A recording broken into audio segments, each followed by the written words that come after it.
Hello everyone, welcome to my channel. I hope everyone is having a wonderful day.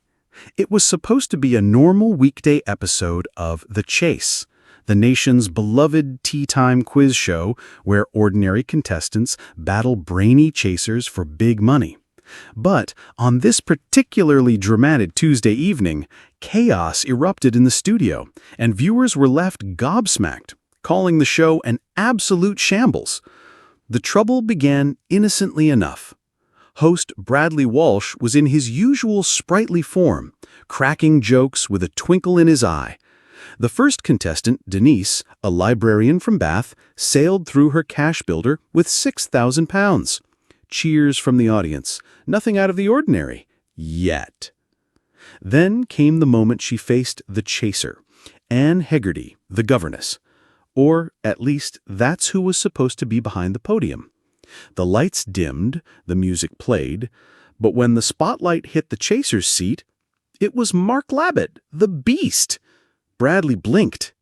"You're not Anne," he said, half laughing. Mark looked equally confused. "I'm not even scheduled to be here today," he muttered into his microphone. "They told me I was filming Tipping Point." Laughter rippled through the audience, but backstage, producers were panicking. Anne Hegerty had apparently gotten stuck in a traffic jam on the M25 due to a runaway llama. Yes, really. And a miscommunication led to Mark being rushed on set with no briefing, no prep, and no idea which questions he'd be answering.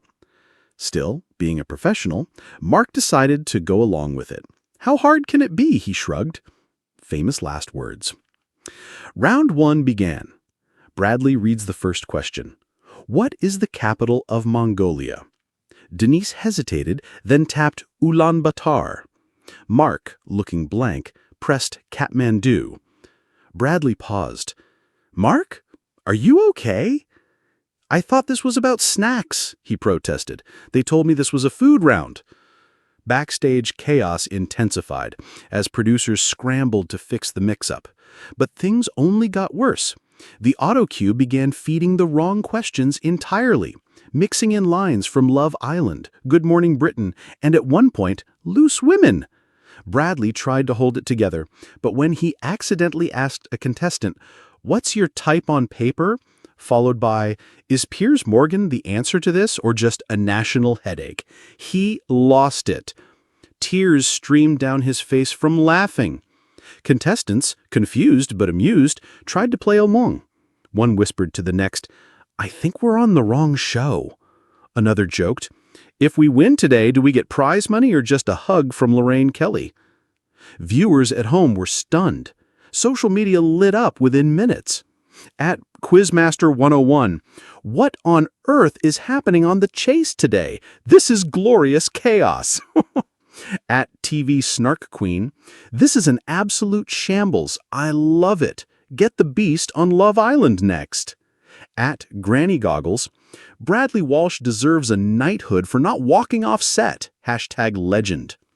By the time the final chase arrived, a new problem surfaced. The timer malfunctioned. It gave the contestants 1 minute 45 seconds, then suddenly added 12 extra seconds mid-round.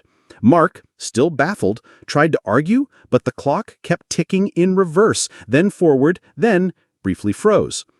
"Is this a Black Mirror episode?" someone whispered. Ultimately, the team won £18,000, though no one could really say how. Bradley awarded them the money with a wink. "Honestly, you've survived the chase and a technological breakdown. You deserve every penny." The episode ended with the credits rolling over a shot of Bradley, Mark, and the contestants all holding a confused llama on a lead. ITV issued a statement the next day, calling the events a unique technical and logistical failure compounded by a very charismatic llama, and promised normal service would be resumed shortly.